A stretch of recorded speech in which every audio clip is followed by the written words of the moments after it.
ನಾನು ಅವರಿಗೆ ಏನಾದರೂ ಮಾಡಿ ಮಂಡ್ಯದಲ್ಲಿ ಹಾಕಿದ್ರೆ ನಾನು ಎಲ್ಲ ರೀತಿ ಸಹಕಾರ ಕೊಡ್ತೀನರಪ್ಪ ಅಂದರೆ ಏನು ಹೇಳಬೇಕು ಅವರು? ಸರ್ ಕರ್ನಾಟಕದಲ್ಲಿ ಉಪಯೋಗ ಬರಲ್ಲ ಸರ್, ಮಾಡೋಕ್ಕಾಗಲ್ಲ. ನೀವೇನಾದರೂ ಮಾಡಿ ಚಂದ್ರಬಾಬು ನಾಯ್ಡು ಅವ್ರಿಗೆ ಹೇಳಿ ನಮಗೆ ಸ್ವಲ್ಪ ಕಡಿಮೆ ರೇಟಲ್ಲಿ ಭೂಮಿ ಕೊಡಿಸಿದ್ರೆ ನಮಗೆ ವಿಶಾಖಪಟ್ಟಣದ ಪೋರ್ಟ್ ಇದೆ, ನಾವು ಪ್ರೊಡಕ್ಷನ್ ಮಾಡಿದ್ದು ಬೇರೆ ಕಡೆಗೆ ರಫ್ತು ಮಾಡೋದಕ್ಕೆ, ಬೇರೆ ಕಡೆಯಿಂದ ರಾ ಮೆಟೀರಿಯಲ್ನ ಆಮದು ಮಾಡ್ಕೊಳ್ಳೋದಕ್ಕೆ ಪೋರ್ಟ್ ಇರೋದ್ರಿಂದ ನಮ್ಗೆ ಅನುಕೂಲ ಆಗುತ್ತೆ, ನಮ್ಗೆ ಅಲ್ಲ ಜಾಗ ಕೊಡಿಸಿ ಸರ್. ಏನು ಸಮಸ್ಯೆ ಸರ್? ಈ ದರಿದ್ರ ಸರ್ಕಾರ ಕೇಳಿ ಏನು ಸಮಸ್ಯೆ ಅಂತೇಳಿ ನನ್ನೆಲ್ಲ ಕೇಳೋದು. ಈ ಕ್ಷಣದವರೆಗೆ ರಾಜ್ಯ ಸರ್ಕಾರದ ಯಾವನೇ ಮಂತ್ರಿ ಮುಖ್ಯಮಂತ್ರಿ ನನ್ನ ಮುಂದೆ ಬಂದು ಯಾವುದೇ ಪ್ರಸ್ತಾವನೆಯನ್ನು ಅವ್ರು ತಂದಿಲ್ಲ. ಮಾಧ್ಯಮಗಳಲ್ಲಿ ಮಂಡ್ಯ ಜಿಲ್ಲೆಯಲ್ಲಿ ಬರ್ತಕ್ಕಂಥ ಪ್ರತಿಕ್ರಿಯೆ ನೋಡಿದ್ದೇನೋ ಹೊರತುಪಡಿಸಿ ನೇರವಾಗಿ ನನ್ನ ಹತ್ರ ಯಾರೂ ಬಂದು ಚರ್ಚೆ ಮಾಡಿಲ್ಲ. ಒಂದು ನಿಮ್ಮ ಜಿಲ್ಲಾ ಉಸ್ತುವಾರಿ ಸಚಿವರು ಇಲ್ಲೇನೋ ರೈತರಿಗೆ ಮೊನ್ನೆ ಒಂದು ಲೆಟ್ರ್ ಬರೆದಿದ್ದಾರೆ. 6ನೇ ತಾರೀಕು ಇಲ್ಲೇನೋ ಒಂದು ಕಾರ್ಯಕ್ರಮ ಬೆಂಗಳೂರಿನಲ್ಲಿ ನಮ್ಮ ರೈತರಿಗೆ ಒಂದು ತಿಳುವಳಿಕೆ ಮಾಡೋಕ್ಕೆ ಅಗ್ರಿಕಲ್ಚರ್ ಬಗ್ಗೆ ಏನೋ ಒಂದು ಸಂವಾದ ಇಟ್ಕೊಂಡವ್ರೆ, ಕಾನ್ಫರೆನ್ಸ್, ಅದಕ್ಕೆ ಉದ್ಘಾಟನೆಗೆ ಬನ್ನಿ ಅಂತ ಒಂದು ಲೆಟ್ರ್ ಬರೆದಿದ್ದಾರೆ. ಆದರೆ 6ನೇ ತಾರೀಕು ಪಾರ್ಲಿಮೆಂಟ್ ನಡೀತಾ ಇರ್ತದೆ. ಇದು ಒಂದು ಕಡೆ ನಮಗೆ ಇಕ್ಕಟ್ಟು ಇಲ್ಲ. ಅದೊಂದು ಹೊರತುಪಡಿಸಿದ್ರೆ ನನಗೆ ಯಾವುದೇ ಮಂತ್ರಿಗಳು ನನ್ನ ಮುಂದೆ ಬಂದಿಲ್ಲ, ನಮ್ಮ ರಾಜ್ಯಕ್ಕೆ ಇಂಥದ್ದು ಬೇಕು ಅಂತ ಕೇಳಿಲ್ಲ. ಮಾಧ್ಯಮದಲ್ಲಿ ಕೆಲವರು ಚರ್ಚೆ ಮಾಡೋದು ನೋಡಿ ಮಾಡೋಣ, ಕಾಲ ಉತ್ತರ ಕೊಡುತ್ತದಕ್ಕೆ. ನನಗೇನು ಆ ಥರ ಇಲ್ಲ, ಕಾಲ ಉತ್ತರ ಕೊಡುತ್ತೆ. ಇನ್ನೂ 3 ವರ್ಷ ಇದೆ. ಅಲ್ಲ, ನೀವು ಹೇಳಿದ್ರಲ್ಲ sir, semi conductor company America ಮೂಲದ್ದು, ಅದನ್ನ ಸಂಪರ್ಕ ಮಾಡಕ್ ಪ್ರಯತ್ನ ಪಡ್ತಾ ಇದೀವಿ. ಯಾರು ಯಾವ ಸಚಿವರು ಹೇಳಿದ್ರು? MB ಪಾಟೀಲ್ ಹೇಳಿರೋದು ನೇರವಾಗಿ ಅವರು ಸಂಪರ್ಕ ಮಾಡಲಿ ಅಂತ. ಈಗಾಗಲೇ ಇಂಡಸ್ಟ್ರಿಯ ಸೆಕ್ರೆಟರಿ ಏನಿದ್ದಾರೆ ಅವರಿಗೆ ಒಂದು ಪತ್ರ ಹೋಗಿದೆ, ಅವರಿಂದ ಕಂಪನಿಯಿಂದ ಅವರೇ ಕಳಿಸ್ಕೊಂಡಿದ್ದಾರೆ. ನಾವು ಶತಪ್ರಯತ್ನ ಪಟ್ಟು ಇವತ್ತು ಇಲ್ಲಿ ಇನ್ವೆಸ್ಟ್ ಮಾಡ್ತಕ್ಕಂಥವ್ರನ್ನ ತರಲಿಕ್ಕೆ ನಾನು ಯಾರ್ಯಾರಿಗೆ ಎಷ್ಟೇ ಶ್ರಮ ಆಗ್ತದೆ ನನಗೆ ಗೊತ್ತು. ಈ ಸರ್ಕಾರ ಎಷ್ಟು ಮಟ್ಟಿಗೆ ಇವತ್ತು ಈ ರಾಜ್ಯದಲ್ಲಿ ಇಂಡಸ್ಟ್ರಿ ತರ್ತಕ್ಕಂಥದ್ದಕ್ಕೆ ಎಷ್ಟರ ಮಟ್ಟಿಗೆ ಪ್ರಭಾವ ಬೀರ್ತಾವ್ರೆ ಅಂತಕ್ಕಂಥದ್ದು ಗೊತ್ತು ನನಗೆ. ಬೇರೆ ರಾಜ್ಯಕ್ಕೆ ಏನಾಗ್ತಿದೆ, ನಮ್ಮ ರಾಜ್ಯದಲ್ಲಿ ಏನಾಗ್ತಿದೆ, ಇದೆಲ್ಲ ನೋಡ್ತಾ ಇದ್ದೀನಿ. ಇಷ್ಟೆಲ್ಲ ಪ್ರಯತ್ನಗಳಾಗ್ತಾ ಇದ್ರು, ಯಾಕೆ ಇಷ್ಟು ಟೀಕೆಗಳಾಗ್ತಾ ಇದೆ ಅಂತೇಳಿ? ಟೀಕೆ ರಾಜಕೀಯವಾಗಿ ಮಾಡ್ತಾರೆ, ಪಾಪ ಹೇಳ್ತಾ ಇಲ್ವಾ?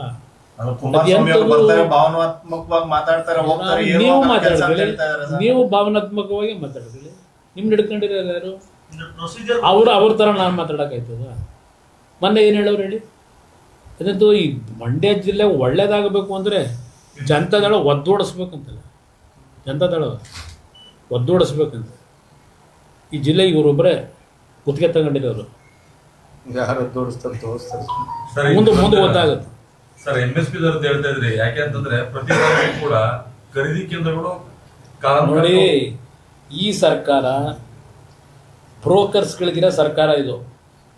ರೈತನಿಗೆ ಒಳ್ಳೇದು ಮಾಡಬೇಕು ಅಂತಕ್ಕಂಥ ಸರ್ಕಾರ ಅಲ್ಲ.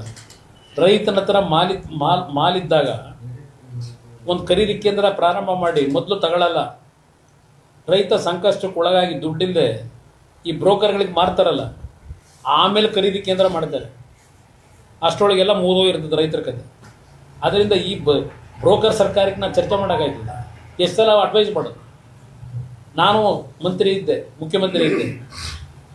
ಭತ್ತದ ಬೆಲೆ ಕಡಿಮೆ ಆದಾಗ ಖರೀದಿ ಕೇಂದ್ರ ಯಾವಾಗ ಪ್ರಾರಂಭ ಮಾಡಿದೆ ನಾನು? ರೈತರೆಲ್ಲ ಮಾರಾಟ ಮಾಡ್ಕೊಂಡ್ಮೇಲೆ ಮಾಡೋದನ್ನ. 2028ಕ್ಕೆ ಜನರ ಸರ್ಕಾರ ಬರ್ತದೆ ಅಂತ ಹೇಳಿದ್ರೆ, ಜನತೆ, ಕರ್ನಾಟಕ ರಾಜ್ಯದ ಜನತೆಯ ಸರ್ಕಾರ ಬರುತ್ತೆ. ಜನ ಅವ್ರ ಸರ್ಕಾರ ಅವರು ಆಯ್ಕೆ ಮಾಡ್ತಾರೆ. ನಾನು ಹೇಳ್ತಿರೋದು ಅವ್ರ ಸರ್ಕಾರ ಆಯ್ಕೆ ಮಾಡ್ತಾರೆ. ಜನತೆಯ ನೇತೃತ್ವದ ಸರ್ಕಾರ ಇದು. ಜನರ ಅಭಿಲಾಷೆ ಮೇರೆಗೆ ಜನತೆಯ ಆಸೆಗಳೇನಿದೆ, ಜನತೆಯ ಸಂಕಷ್ಟಗಳಿಗೆ ಪರಿಹಾರ ಕೊಡ್ತಕ್ಕಂಥ ಜನತೆಯ ಸರ್ಕಾರ 28ಕ್ಕೆ ಕರ್ನಾಟಕದ ಕನ್ನಡಿಗರು ಅಧಿಕಾರಿಗೆ ತರ್ತಾರೆ ಅಂತಕ್ಕಂಥ ವಿಶ್ವಾಸ.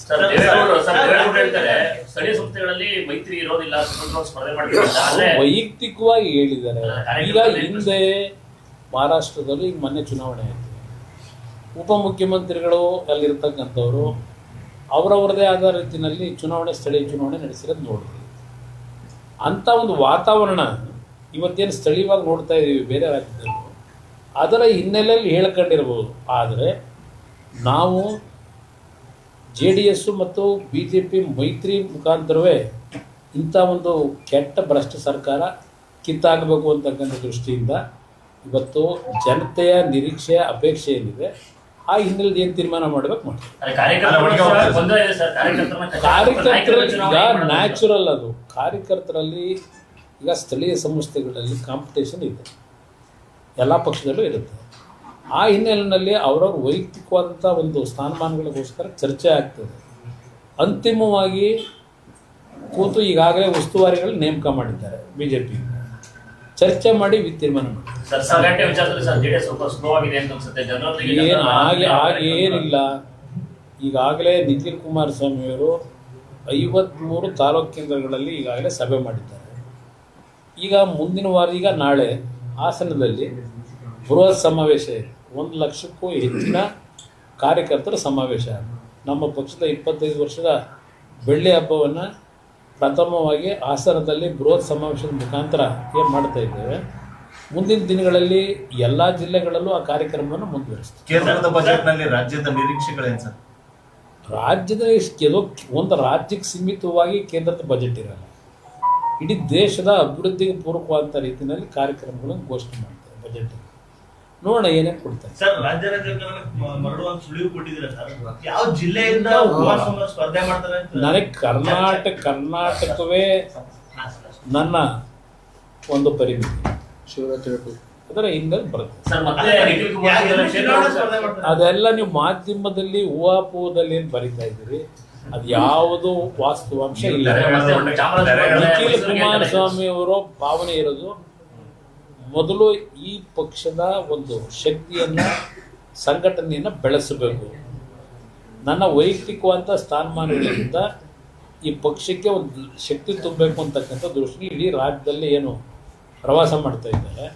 ಅವರು ಯಾವುದೇ ಕ್ಷೇತ್ರದ ಬಗ್ಗೆ ಆಸಕ್ತಿ ಇನ್ನೂ ಹೊಂದಿಲ್ಲ. ಆ ಸಮಯ ಬಂದಾಗ ಚುನಾವಣೆ ಇನ್ನೂ 2 ವರ್ಷ ಇದೆ, ನೋಡೋಣ. ನನಗೆ ಜನ ಎಲ್ಲ ಅಪೇಕ್ಷೆ. ಈಗ ನನಗೆ ಊಹೆ ಇರಲಿಲ್ಲ ಮಂಡ್ಯದಲ್ಲಿ ನಾನು ಲೋಕಸಭೆಗೆ ನಿಲ್ತೀನಿ, ಪುಟ್ಟರಾಜಣ್ಣ ನಿಲ್ಲಿಸಬೇಕು ಅಂತ ಇತ್ತು.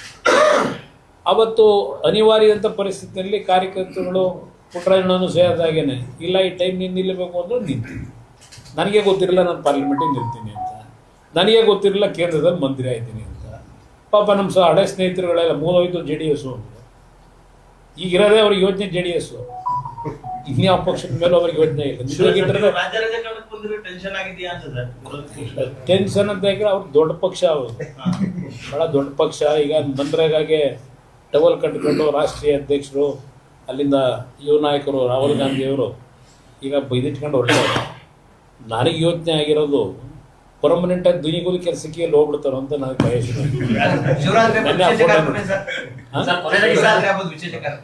ಇಲ್ಲಿ ಮಂಡ್ಯದಲ್ಲಿ ಶಿವರಾತ್ರಿ ಹಬ್ಬದ ದಿನ ಒಂದು ವಿಶೇಷವಾದ ಕಾರ್ಯಕ್ರಮ ಇಟ್ಟಿದ್ವಿ. ಆ ಕಾರ್ಯಕ್ರಮದಲ್ಲಿ ನಾನು ಹಲವಾರು ತಿಂಗಳಿಂದ ನಮ್ಮ ವಿಕಲಚೇತನರೇನಿದ್ದಾರೆ ಆ ವಿಕಲಚೇತನರಿಗೆ ಟ್ರೈಸೈಕಲ್, ಎಲೆಕ್ಟ್ರಿಕ್ ಟ್ರೈಸೈಕಲ್ನ ವಾಹನಗಳನ್ನು ಕೊಡ್ತಕ್ಕಂಥದ್ದಕ್ಕೆ ಸುಮಾರು 400ರಿಂದ 450 ಅರ್ಜಿಗಳೇನಿದೆ ಅವರೆಲ್ಲರಿಗೂ ಕೊಡ್ತಕ್ಕಂಥ ಒಂದು ಕಾರ್ಯಕ್ರಮ ಇಟ್ಟಿದ್ದೀನಿ. ಶಾಲಾ ಮಕ್ಕಳಿಗೆ, ಕಾಲೇಜ್ ಮಕ್ಕಳಿಗೆ ಒಂದು 500 ಲ್ಯಾಪ್ಟಾಪ್ಗಳನ್ನು ಅದನ್ನು ಕೊಡ್ತಕ್ಕಂಥ ಒಂದು ಕಾರ್ಯಕ್ರಮ ಇಟ್ಟಿದ್ದೀನಿ. ಅದ್ರ ಜೊತೆಗೆ ಶಿವರಾತ್ರಿ ಹಬ್ಬದ ದಿವಸ ಏನೊಂದು ಜಾಗರಣೆ ಮಾಡ್ತಕ್ಕಂಥದ್ದಿದೆ. ಹಲವಾರು ರೀತಿಯ ಒಂದು ಕಾರ್ಯಕ್ರಮಗಳು ಏರ್ಪಾಡು ಮಾಡಿದ್ದೇವೆ. ನಾನು ಸಹ ಕಾರ್ಯಕ್ರಮದಲ್ಲಿ ಅವೆಲ್ಲ ನಾವು ಪಕ್ಷದ ಇರ್ತೀನಿ. ರಾತ್ರಿ ಕಾರ್ಯಕ್ರಮ ಮುಗಿಯೋವರೆಗೂ ಇರ್ತೀನಿ. ಸರ್, ದೇವೇಗೌಡರು ಹೇಳಿಕೆ ಆದ್ಮೇಲೆ ಸರ್ ಮಂಡ್ಯ ಜನ ಬಿಜೆಪಿ ನಾಯಕರು ನಾವು ಕೂಡ ಸ್ವತಂತ್ರವಾಗಿ ಸ್ಪರ್ಧೆ ಮಾಡ್ತೀವಿ, ಅವರವ್ರ ಭಾವನೆ ಅವರು ವ್ಯಕ್ತಪಡಿಸಿದ್ದಾರೆ. ಅಂತಿಮ ತೀರ್ಮಾನ ರಾಜ್ಯ ಮಟ್ಟದಲ್ಲಿ ತೀರ್ಮಾನ. ಲೋಕಲ್ ಫೈಟ್ಸ್ ಮೈತ್ರಿ ಕಂಟಿನ್ಯೂ ಆಗುತ್ತೆ ಸರ್. ನೋಡಿ, ಏನು ಈಗ ನಾವು ಸಾಧ್ಯವಾದ ಮಟ್ಟಿಗೆ ಎಲ್ಲ ಕಡೆ ಮೈತ್ರಿಯ ಒಪ್ಪಂದದ ಮುಖಾಂತರ ಹೋಗ್ಬೇಕು ಅಂತಕ್ಕಂಥದ್ದು 2 ಕಡೆ ಇದೆ. ಅದಕ್ಕೆ ಡಿಸ್ಟರ್ಬ್ ಆಗದಾಗ ನೋಡ್ತೀವಿ. ಮಂಡ್ಯದ ಕೆಲವು ನಾಯಕರು ಕೈ ಬಿಟ್ಬಿಟ್ರು ನಮ್ನ ಅಂತ ಹೇಳ್ತಿದಾರೆ ಸರ್. ಯಾರು? ನಾರಾಯಣಗೌಡರು ಸೇರಿದಂತೆ ಯಾರ್ ಕೈ? ಕುಮಾರಸ್ವಾಮಿ ಅವರು ನಾವು ಜೊತೆ ಯಾರನ್ನು ಕೈ ಬಿಡೋದು? ಯಾರ ಕೈ ನಾನೇ ಯಾಕೆ ಕೈ ಬಿಡಲಿಲ್ಲ ನಡೀರಿ, ಊಟ ಮಾಡಿ ನಡೀರಿ. Okay sir.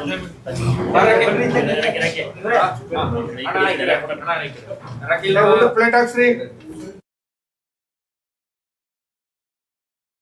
ಹೆಚ್ಚಿನ ವಿಡಿಯೋಗಳಿಗೆ ಪ್ರತಿಧ್ವನಿ ಯೂಟ್ಯೂಬ್ ಚಾನೆಲ್ ಸಬ್ಸ್ಕ್ರೈಬ್ ಮಾಡಿ, ಬೆಲ್ ಐಕಾನ್ ಕ್ಲಿಕ್ ಮಾಡಿ.